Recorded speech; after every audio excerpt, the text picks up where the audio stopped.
Hey there folks, today we are taking a look at how to play Trekking the National Parks, plus we're going to give you some tips if you stick around to the end, and if you do like this content or just want to support me, please do smash.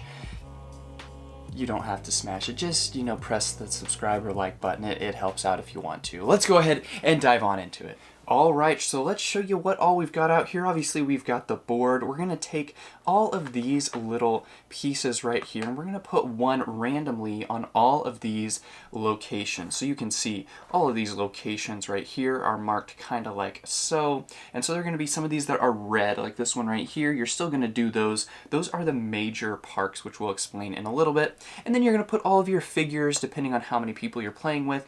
Everyone's going to get a color and they're going to get these three little tents too, so put the tents in front of you and then put your starting figure on the start right there. So we're going to go ahead and do that. You can also give one of these player aid cards to each player. So here are your actions you can do, and then on the back it's going to have some of these icons right here that show you the helpful things for these major parks. And so that is what that is for. We'll go through that a little bit later as well.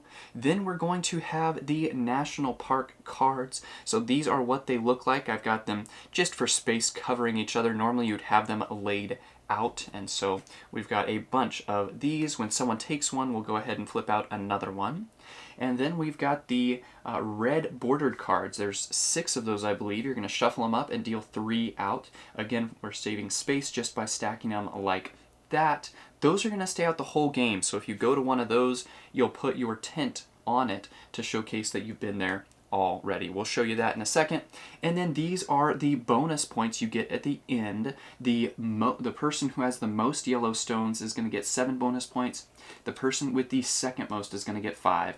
And here are the points for the rest of the others. So if you look out on the board, there's more yellow than anything else. So whoever has the most yellow at the end gets the most points there. Lastly, we've got these trekking cards right here. Nice big stack of trekking cards. And so you're going to lay out 5 of those. I put 6 out just to show you the different ones. We've got the green trees right here. We've got the yellow, the fire. We've got the mountains right there, purple. We've got the blue, which is a little boat. Red is the boot here, and then brown is the little bear claw. So we will take that out and show you this might be what it looks like when you're playing. You've got 5 of those out, and they do have numbers on them as well, numbered 1 through 4. Alright, so looking at the 4 actions, here's what you can do on your turn. So you've got 2 actions. You can do the same or different actions. So you can draw a Trek card, move, claim a park, or occupy a major park. So let's look at just the draw a Trek card. Drawing a Trek card is just taking one of these that is out in front of you, or if you don't like it, you can draw blindly instead.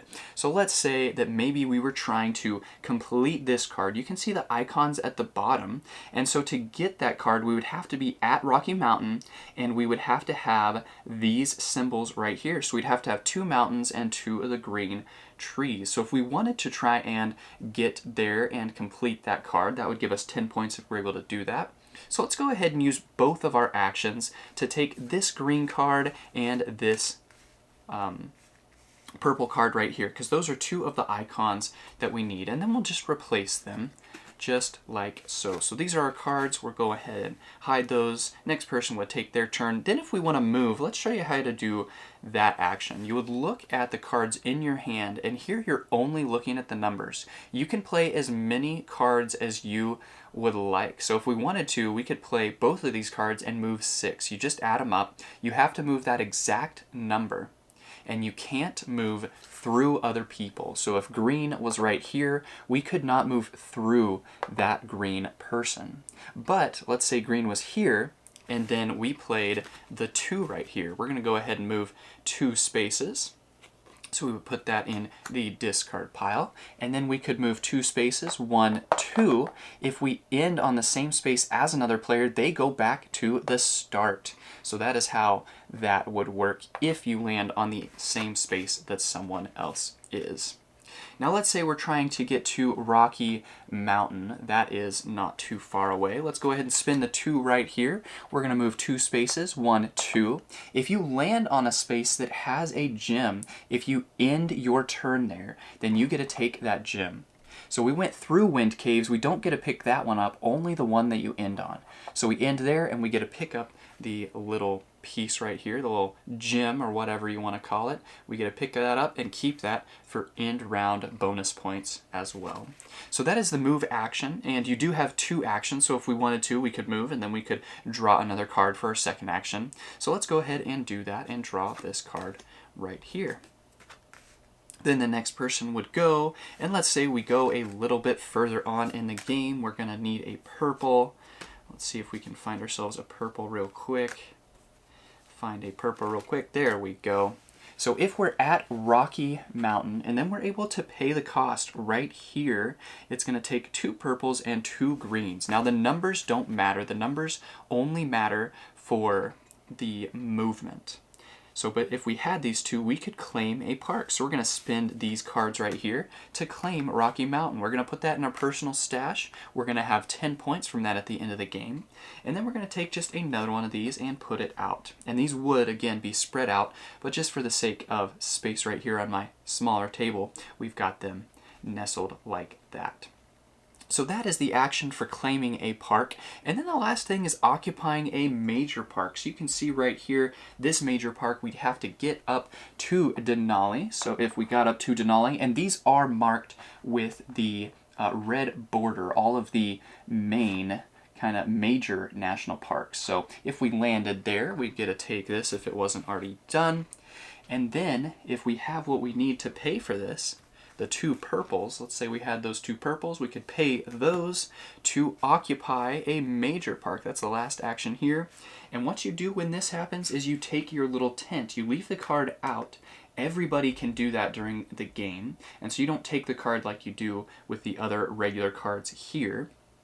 So we're going to put our tent on there once we pay for it. And then in the bottom left-hand corner, it has a special action that you get to do. And those are all listed on the back of this card right here. So we can see for Denali, it's listed right here. Immediately draw 2 cards off the top of the deck. So when we do that action, we get 2 cards, and then we get to add those to our personal stash.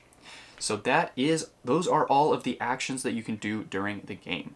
And play will continue until the last little marker is taken here. All the stones are taken. So you can see this stone right here, focus, that's pretty good. And so once the last one is taken off of the board, everyone would get 1 more turn. Keep in mind who played first, because everyone's gonna have the same amount of turns. So if I played first and I took a token, everyone would get one more turn except me. But if I was the last player and I took the last token, I would still get 1 more turn myself. So if all the tokens are taken, that triggers the game end. Or if someone takes 5 of these, then the game end is triggered as well. So those are the 2 things that can trigger the game end. These major parks do not count towards these. So you'd have to have 5 of these national parks, not counting those to trigger the game end as well. And then scoring, you're just going to look at all of your points from your parks. You're going to look at your points for your major parks. I believe all of these are worth 5. And then you're going to look at your points and divvy these out based on who has the most and second most stones of each of those. Then you count up your total and you've got your winner, and that is trekking the national parks. All right, folks, let's dive on into some tips for this game right here. So the tips that I've got for you are basically to look at the numbers just a little bit. So something I'll do, I like math a little bit, and so I'll look at these and I'll say, okay, I need 2 icons for 5, so that means that I need how many is the value of each icon. I don't know if that makes sense to you at all or not, but if you look at this, I need 4 of these cards to be able to get 10 points. And so that's going to be the same value as getting 5 points for 2 icons. And so you're looking at that, and they actually do a really good job in this game of actually making it really pretty balanced. So do kind of check that out, but they do a really good job of keeping that pretty even and balanced to where it's not that one thing is that much better. But if you're able to save up for the ones that cost more, you're taking less actions, because if you had to take 2 of these that were 5 to equal the 10 points, The only difference is it's going to take you 2 actions. So you're missing out on an action. It's not quite as efficient, but obviously looking at the different locations you have to get, the cards that are out there, you can't always do that. And other people might be going for something, and you can see they're obviously going there and going to beat me, so I need to shift and go for something else. My biggest tip with this game, though, is to try and end your turn as much as you can on a space that has one of these stones. You want to collect as many of these as you can, and even kind of keep an eye on what other people have, how many they have. If you're able to get the most certain amount of stones in different colors for bonus points, that's really going to help you out quite a bit. There's a lot of points to be had there that can really put you over the edge. Maybe focus on not even the yellow ones, because people might be really heavily focused on that. And so say, everyone's going after the yellow, I'm going to let them kind of fight over that, but I think I can take the red and the black, and that's going to be a lot of points as well. So those are my main tips. Don't be afraid to take some random cards. Don't be afraid to really take your time and not feel like you have to rush. Maybe even wait for people to take some of these other ones to see what comes out next. And don't forget about the bonuses that you get for these major parks. But do try to be as efficient as you can with your movement and where you place yourself, what directions you're going, so you're not like going way out of your way. If you're able to match up a number of things when you're moving around, that really helps as well. So hopefully that gives you a little bit of this game. A really nice game, really fun.